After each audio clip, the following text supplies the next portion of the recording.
Boa tarde, pessoal. Beleza?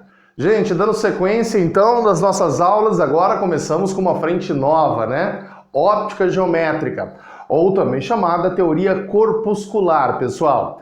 A ideia agora, o nosso objeto de estudo, gente, vai ser o raio de luz. E nas nossas aulas anteriores nós vimos até um fenômeno dito reflexão.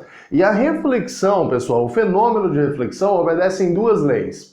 Primeira, o raio incidente, a reta normal e o raio refletido, eles eram coplanares, ou seja, estavam contidos em um mesmo plano.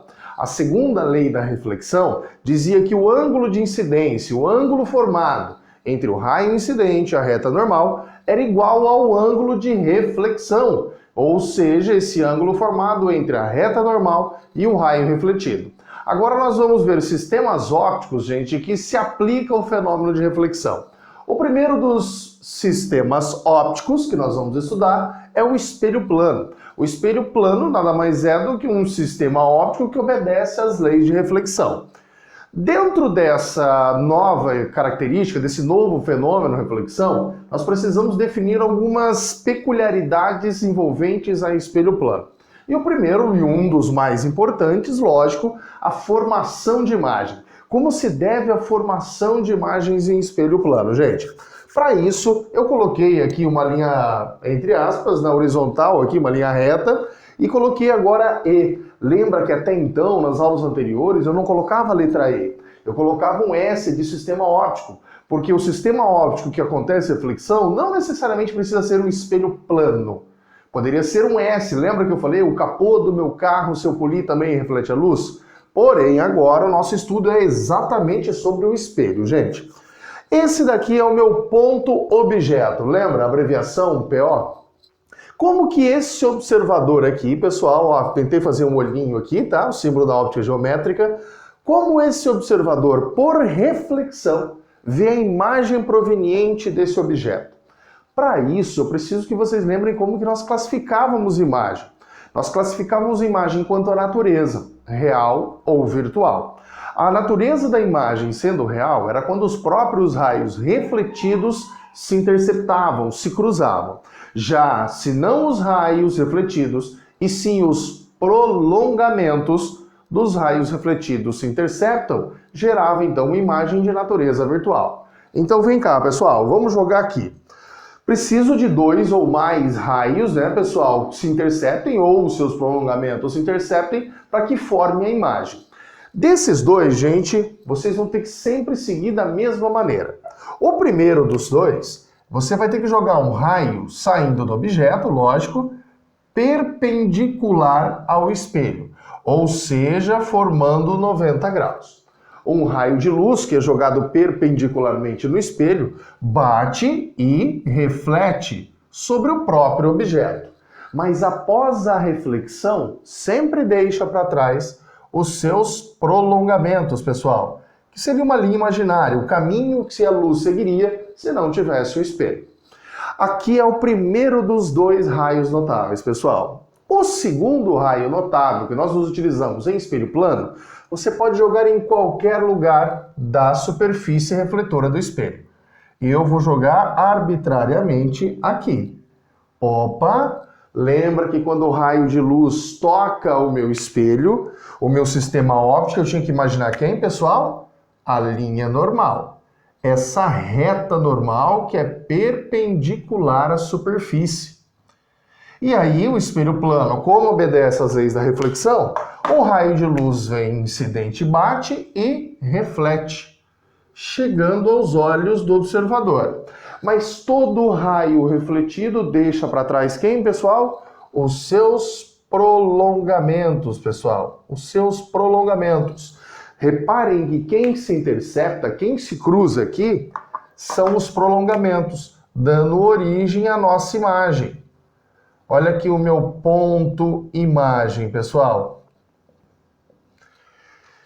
Então vamos tentar lembrar de ponto objeto real, virtual, impróprio, assim como ponto imagem real, virtual e impróprio.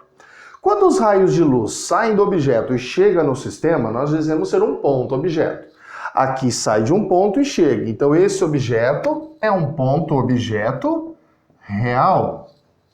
Já a imagem, pessoal, é saindo do sistema óptico. Como é formada pelo prolongamento, seria um ponto imagem virtual. Essa é uma observação clássica que nós temos que fazer. Sempre o objeto e a imagem possuem naturezas opostas em espelho plano.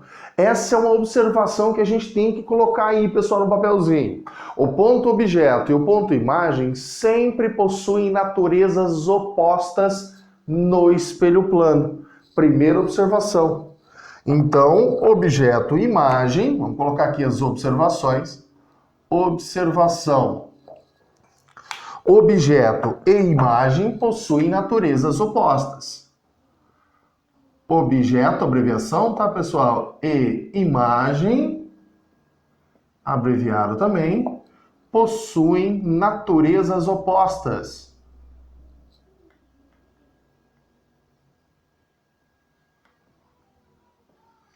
Naturezas opostas. Primeira das observações, gente. Vamos fazer uma estrelinha aqui, um asterisco, aliás, para lembrar.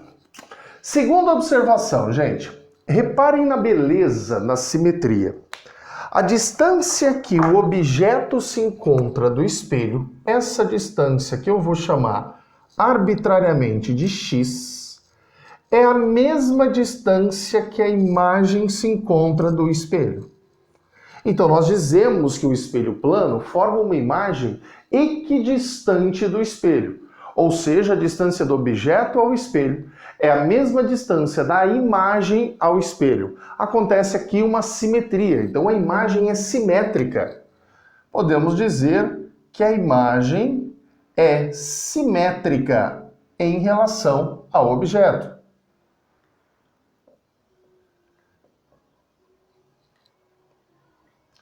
Simétrica em relação em relação ao objeto.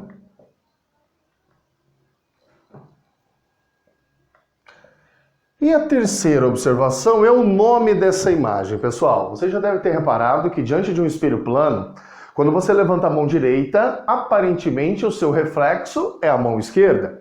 Se você levanta a mão esquerda, aparentemente o reflexo mostra a imagem direita, da mão direita. Mas isso não é uma imagem invertida, pessoal. Invertida para a física é quando os dois eixos, tanto o eixo X, como eu falei, mão direita, aparece o reflexo da mão esquerda, ou a mão esquerda aparece o reflexo aparentemente à direita, isso é só um eixo. Para ser uma imagem definida para a física como invertida, seria uma imagem que tanto o eixo X quanto o eixo Y seria invertida, seria trocado. Ou seja, uma imagem invertida para a física é de cabeça para baixo, o que não acontece no espelho plano. Então nós chamamos essa imagem de imagem reversa. O nome dessa imagem, pessoal, que só tem um dos eixos trocado, imagem reversa, ou também chamada de enantiomorfa. O nome dessa imagem, imagem reversa ou enantiomorfa, pessoal.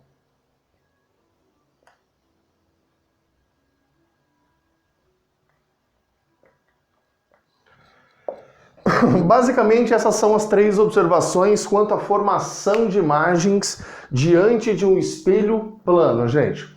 Mas tem outros fenômenos que acontecem aqui, pessoal, outras brincadeiras que nós podemos fazer com o espelho plano, que vale a pena a gente repetir. O que era? Translação. É quando você mexe um espelho para frente ou para trás, para cima ou para baixo, e o objeto permanece em repouso. O objeto permanece em repouso em relação ao solo, e esse espelho é empurrado para frente, para trás, para cima ou para baixo. Ele se afasta do objeto, o espelho se afasta do objeto. Dizemos que acontece uma translação.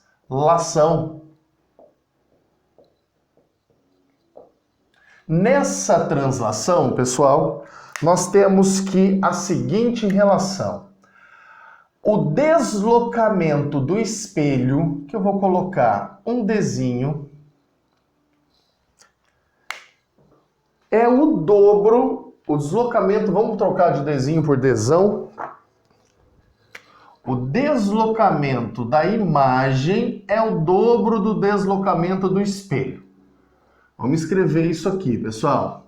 Esse D maiúsculo, deslocamento da imagem, deslocamento da imagem, e o Dzinho minúsculo é o deslocamento do espelho. Deslocamento do espelho. Isso quer dizer que se você mexer no espelho 2 metros, a sua imagem lá atrás se desloca o dobro, 4 metros. Se você afastar 5 metros o espelho do objeto, a imagem sua vai se deslocar 10 metros. Então, a imagem sempre se desloca o dobro do deslocamento do espelho. Mas isso é por quê, gente? Uma observação que é muito útil em resolução de exercício. É que a velocidade da imagem é o dobro da velocidade do espelho. Nesses exercícios, pessoal, o que eu tenho que chamar a atenção de vocês para que vocês tomem muito cuidado é em relação ao referencial que tem essa movimentação. O referencial. O nosso referencial, quando nós dizemos movimentar o dobro, é em relação ao objeto. Então eu sou o objeto, sou postado como referencial. Se o espelho em relação a eu mexer 1 metro, a imagem lá atrás mexe 2 metros em relação a eu, em relação ao objeto. Muito cuidado que eles podem trocar esse referencial, tá? Colocando um espelho móvel dentro de um automóvel, um retrovisor e um observador que dirige o caminhão, que dirige o carro, que dirige o móvel e a imagem. Então, muita atenção a isso. Aqui a principal coisa é o referencial. Além de transladar, puxar para frente ou para trás, espelho plano nós podemos girar, pessoal, ou seja, rotacionar. Então aqui a gente também estuda rotação. E dentro da rotação, o desvio que tem, o deslocamento que ocorre é angular, gente. E a relação é muito parecida com translação. Ou seja, o desvio, deslocamento, sofrido pela luz é o dobro do ângulo do deslocamento de rotação do espelho. Então o delta aqui para nós é desvio da luz. É o ângulo que a luz gira, é o desvio angular. O alfa é o desvio do espelho. Vamos traduzir isso em miúdos, pessoal. Eu acho que todo mundo já deve ter visto ou brincado de pegar o reflexo do sol e jogar do reflexo, mirar do reflexo no rosto de alguém. Ou, né, jogando no chão para que o cachorro ou o gato corra atrás. Você está girando, imagina que o meu relógio seja o espelho, a superfície refletora. Então, quando a luz vem, você bate e gira, na ideia de controlar um ângulo de rotação. Esse ângulo que o espelho gira faz com que a luz gire o dobro. Ou seja, se eu girar 15 graus o meu espelho, a luz gira 30. Se eu girar 15 graus o meu espelho, a luz vai girar 30. Se eu girar 30 o meu espelho, a luz vai girar 60. E assim por diante. É isso que acontece em rotação. Pessoal, o desvio sofrido pela luz e o desvio angular, né? O ângulo de giro do espelho, nós podemos colocar aqui, tá? O ângulo de rotação do espelho. Vamos escrever isso aqui, ó. Desvio do espelho, ou seja, ângulo de rotação do espelho. Ângulo de rotação do espelho.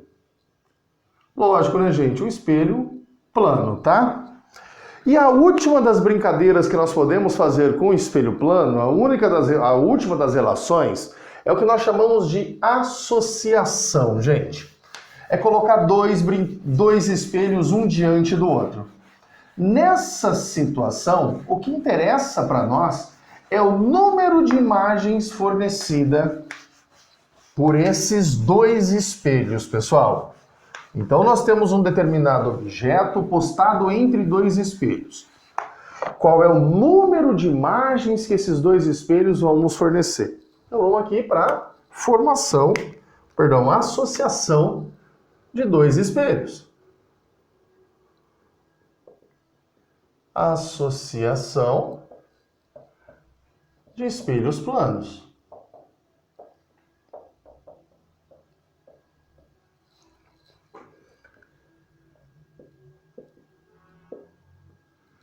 Dentro de associação de espelhos planos, pessoal, existe uma formulinha a ser seguida. O número de imagens fornecida por esses dois espelhos é igual à razão entre 360 sobre o ângulo que esses dois espelhos estão entre si. Esses dois espelhos podem estar 90 graus entre si, 45, 60, 120. É esse alfa menos 1. O que é esse menos 1? Esse menos 1, pessoal, é o próprio objeto. Então o n aqui só fornece o número de imagens. Então, se você postar dois espelhos formando um ângulo de 90 graus entre si, um objeto posto no meio, quantas imagens vão aparecer nos dois espelhos? Vamos lá? 360 dividido por 90 vai dar 4, pessoal. 4 menos 1, 3. 3, então, são os reflexos. 1 é o próprio objeto, tá? Então vamos colocar aqui a definição. N é o número de imagens formada por uns espelhos. Então aqui é número de imagens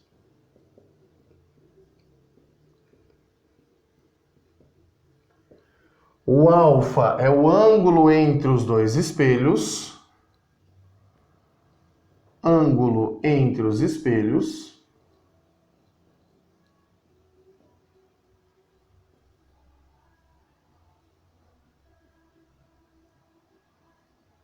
Onde esse ângulo pode ser 30, 45, 60, 120, qualquer em 360. Vale uma observação, gente. Se esses dois espelhos tiverem o lado refletor um diante do outro, ou seja, os dois lados, é como a gente entra num provador, pessoal. Tem um espelho em ambos os lados. Teoricamente, as imagens seriam infinitas. Seria um número infinito de imagens. Se os dois espelhos tivessem o lado refletor, ou seja, o ângulo entre eles fosse zero. A face refletora de um diante da face refletora do outro e você colocado no meio, você objeto postado no meio. Você teria infinitas imagens, porque quando você olha para um espelho, você vai ver o seu reflexo. Mas a luz que saiu de você, bateu ali, não para ali, ela vai jogando para o outro. Então esse reflexo, que era uma imagem, se torna um objeto para o outro. E a luz também não para ali, ela vai bater e vai ficar refletindo de um lado para o outro. Ou seja, formando infinitas imagens. Observação é isso aí, tá, gente? E uma outra observação, para que nós possamos fechar essa aula, é que essa fórmula tem condições de validez. Pessoal, o que seria a condição de validez? Se essa razão, gente, 360 sobre alfa for par, o objeto pode estar em qualquer posição entre os dois espelhos. Então vamos colocar aqui, pessoal, ó, se for par essa razão, 360 por alfa, se for par, né, gente, como deu 360 por 90, o exemplo que eu dei, né, dá 4, e 4 é um par, o objeto pode estar em qualquer lugar entre o espelho. O objeto pode estar em qualquer posição, pode estar em qualquer posição entre os espelhos.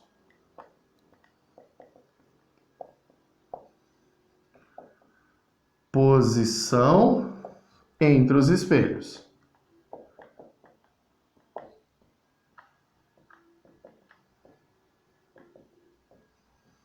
Mas, pessoal, se essa razão for ímpar, obrigatoriamente o objeto deve estar no plano bissetor entre os espelhos. Gente, se for ímpar, ou seja, vamos supor aqui, pessoal, 360 por 72.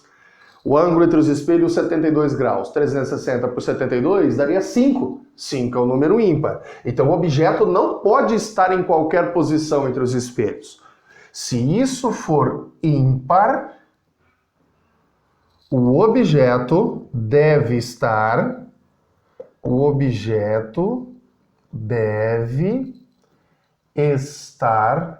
no plano bissetor entre os espelhos.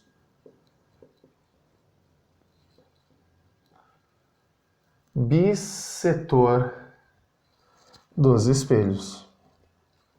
Gente, e assim nós encerramos a nossa aula de fenômenos de reflexão aplicados a espelho plano.